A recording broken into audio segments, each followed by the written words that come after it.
All right, ladies and gentlemen, thank you for tuning in here to this live desk conversation. Today is Thursday, and joining me is Mike Shibler. He is the superintendent of Rockford Public Schools.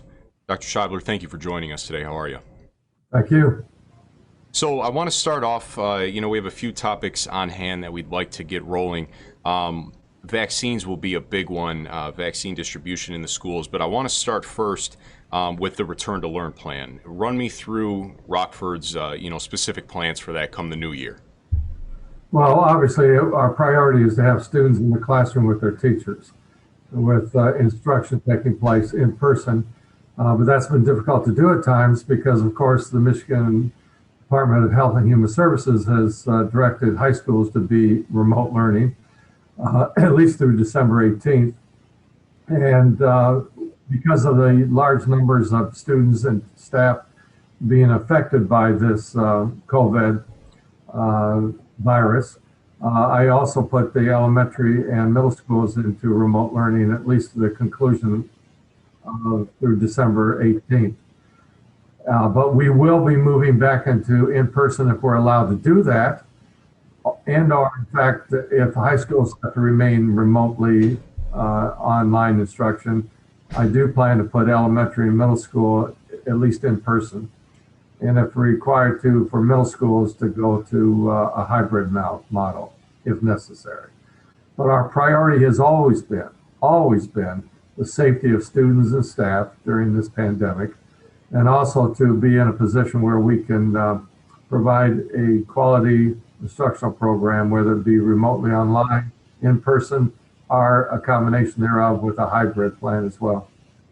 And when would you start to do that here? Obviously, we just saw that the epidemic order extended, through the 20th at the least. You guys wrap up the 18th for winter break. So, that wouldn't be to the start of the year, but do you have a specific date on when you would like to hopefully roll that out if that epidemic order is not extended any further? The Rockford Public Schools goal is to start instruction up in some modality on January 4th.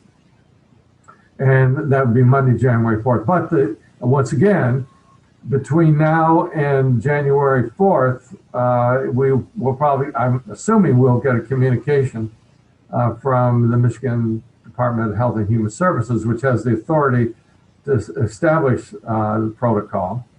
And if that changes and we are not allowed to bring students back in person, but do implement another type of modality as remote online and our hybrid plan, we'll do that as well. But it's important to get students back in school after the holiday break, and that's what we'll be focusing on. Tell me a little bit about that hybrid plan there specifically. Okay, if one of the reasons to consider a hybrid plan is the fact that at least a couple of days a week you get students in front of teachers, and you get students socializing with their peers. And the hybrid model might look like this. Students with the last names from A through L would be in classroom with their teachers. And then those students from M through Z would be on a remote online at the same time. So you got half the students in the class at one time, so you can better social distance students, as well as the fact you can provide instruction where students can be with their peers half the time. And then the next day, Tuesday, students with the last names from M through Z would be in the classroom in person, and those from last names from A through L would be remote. And then on Wednesday, I know it sounds complicated, but then on Wednesday, everybody would be remote, and teachers would be teaching from their classroom to the students online. And then you'd have the same pattern on Thursday and Friday that it was Monday and Tuesday. The advantage of that is you have less students at one time, and at that time you can more social distance, which means you can keep students more separated, which means you have less of these close contact examples, where students who are close contact have to be quarantined if they come in contact with somebody next to them that actually may be considered to have the virus, be a positive test. And also important for us is to get students in classrooms at least part of the week with their peers. I think that's really important for mental health reasons, if anything else. So that's an alternative, the hybrid plan, if we have to go to that. But once again, our priority is students in the classroom with their teachers 5 days a week. And that's primarily, by the way, is working, looking at a hybrid plan for high school students 9 through 12 and our middle school students 6 through 8. But the elementary is a different program because we have students who are already cohorted, which means they're all together. They do not pass from class to class, and they are with one teacher. And so the elementary K-5 would be in person, full-time, 5 days a week. earlier this month, we saw Rockford Schools saw a large outbreak between the schools in cases. As a superintendent, going through your mind, run me through that process of point A to point B to point C until the end of kind of handling that, in for lack of a better words. Well, first of all, we've been told by the Kent County Health Department that was a large concern with a large outbreak within the community. I think that's really important. That's not the school district. That's not the students in the classrooms. That's the community. But of course, and that's why the Kent County Health Department, if they not have done it already, they plan to add another testing site in the Rockford area, which would be, example, they're considering on 10 Mile Road, the Art Van Sports Complex and so forth. So it'd be another testing area because they were concerned about the large increases in positive cases in the community itself, Rockford community. Now, of course, that also will translate into possible large increases with students coming into the classroom from their outside, from their homes or any other social engagements they might be involved in, to bring it into the school. What we have done from the beginning is we train parapros, that is employees, to do the social distancing, to check, to find out if students are within 6 feet of another student that might have contracted the virus.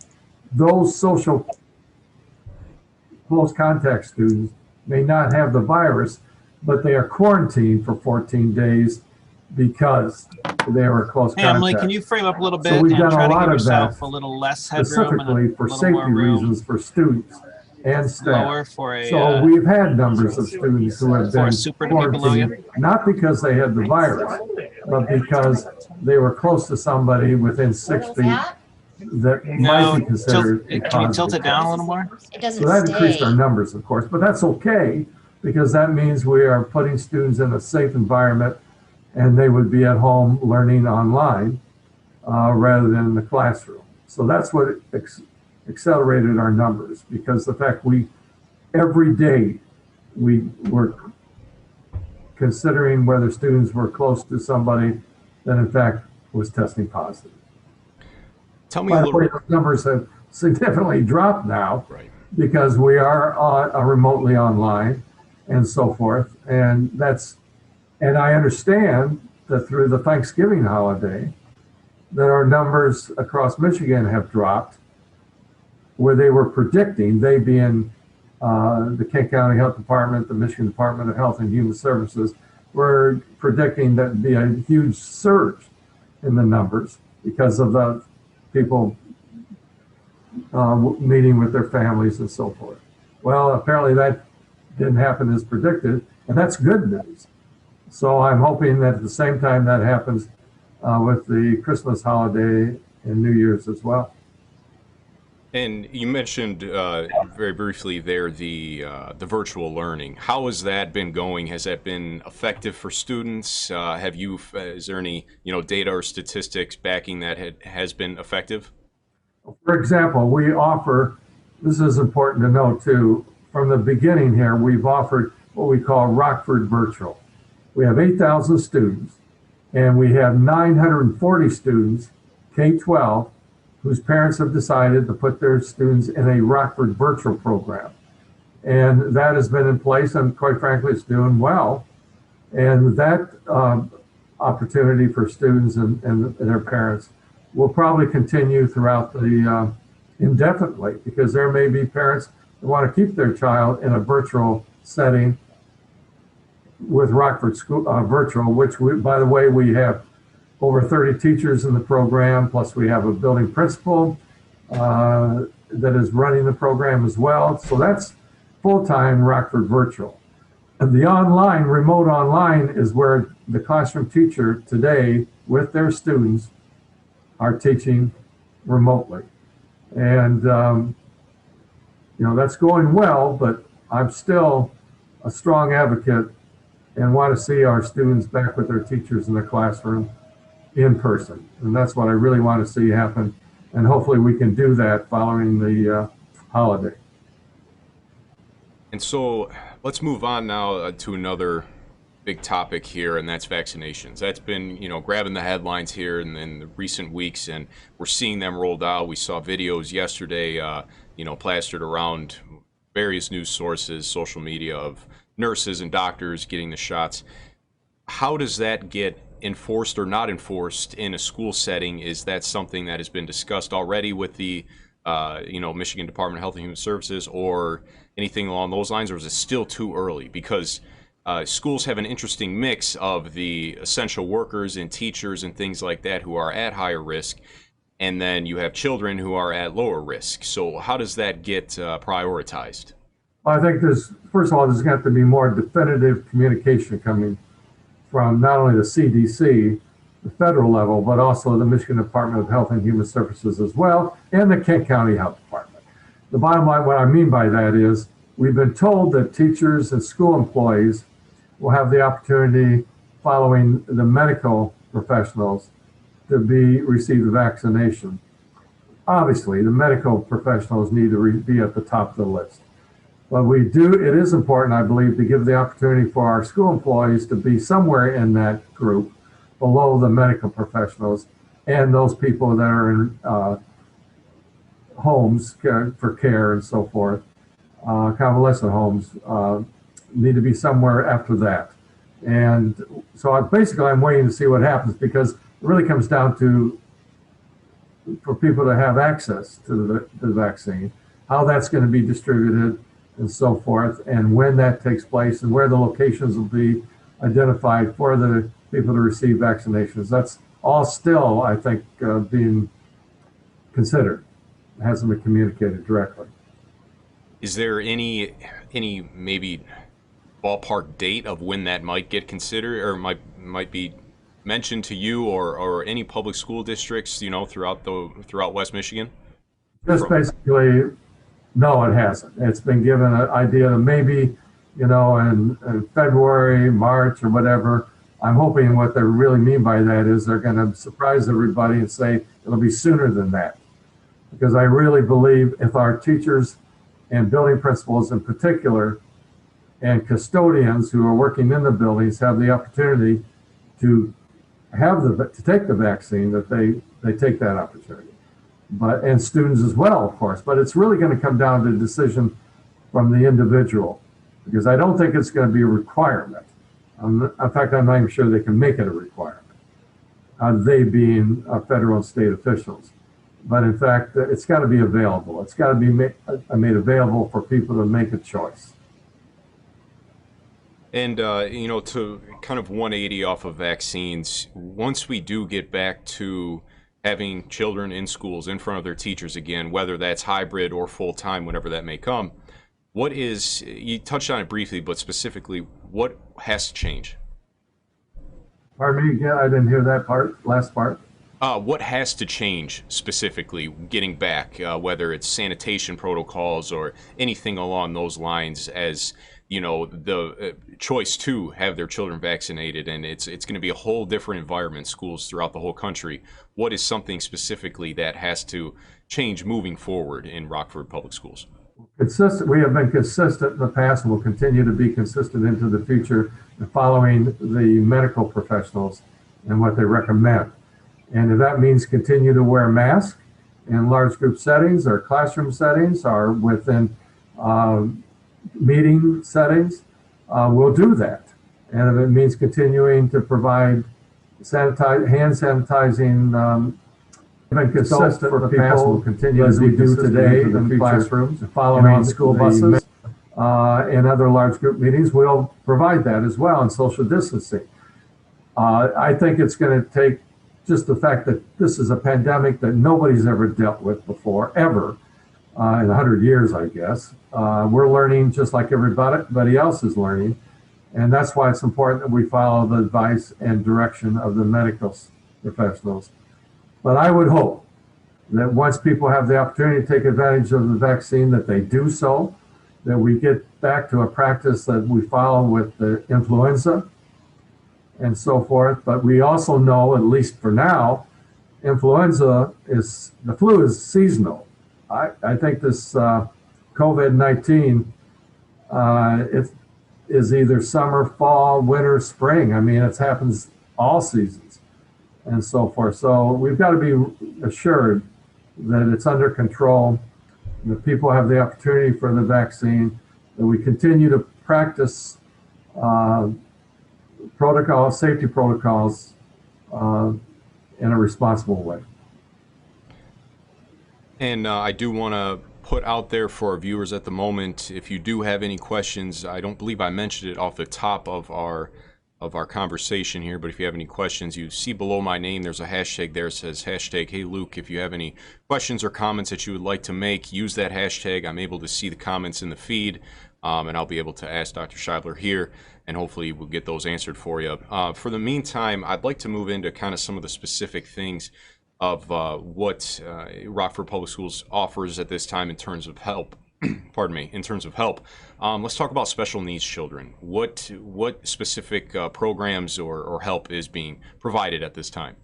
Right now, we're providing the opportunity for parents, for those students who have real challenges and special needs, to provide instruction with their teachers in the classroom, particularly at the high school level. We have found so far anyway that not as many parents as we thought would take advantage of that opportunity to have students in the classroom with their teacher and so forth. We need to continue to revisit that. I think it's really important for a number of reasons that our students who have special needs have the opportunity to have in-person instruction with their teachers. It's just really important because we already know that even with, I think, a very quality remote online program, that we all know that there's going to be some loss in learning for the general education student. And so the sooner we can get back to the classroom in person with teachers and students, it's going to be better for everybody, because we're going to have some remediation that's going to have to take place. That's just the way it is and so forth. But we will do that. But as far as special needs students, particularly at the high school level that have high needs, we need to provide opportunities for them, and we will provide opportunities for them in the classroom with their teacher. And we do have one question that just rolled in here. This is back again on the topic of vaccines, and you pretty much answered this question, but just so we have it available so it gets answered explicitly, this is from Nicole. She says, will it be eventually required to have our children vaccinated to attend? And, you know, you pretty much said that you don't know. That's a great question. But, you know, even today's world, you cannot require students to be vaccinated of any kind. I'm not talking about the COVID vaccination. What parents that refuse to have their students vaccinated when they start school in kindergarten, first grade and so forth, the parent has to go down to the Kent County Health Department, have a meeting with the officials there, watch a video, sign a form, and saying they still do not want their child vaccinated. So you can't require it. And I would imagine, unless that changes, that the same protocol for requiring vaccination, students receiving the vaccination for COVID, that virus will probably be the same. It may not be required, but parents will have to at least be made aware of the strengths and importance of having their child vaccinated and having themselves vaccinated, the parent, the adult as well.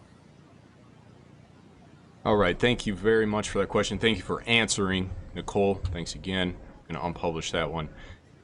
You know, as we wrap up here, I do want to ask you, is there anything that we haven't discussed, anything specifically that you would like parents to know or like parents to kind of follow at this time to kind of make it easier on both ends, both parties, through schools and through the families? Excuse me. Well, first of all, I really appreciate the patience that parents and staff and students have had during this very difficult time since last March.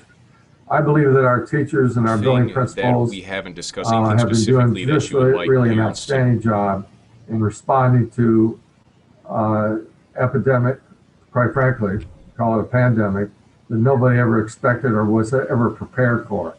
And every week we get better at what we do, and particularly when we have to be teaching remotely online.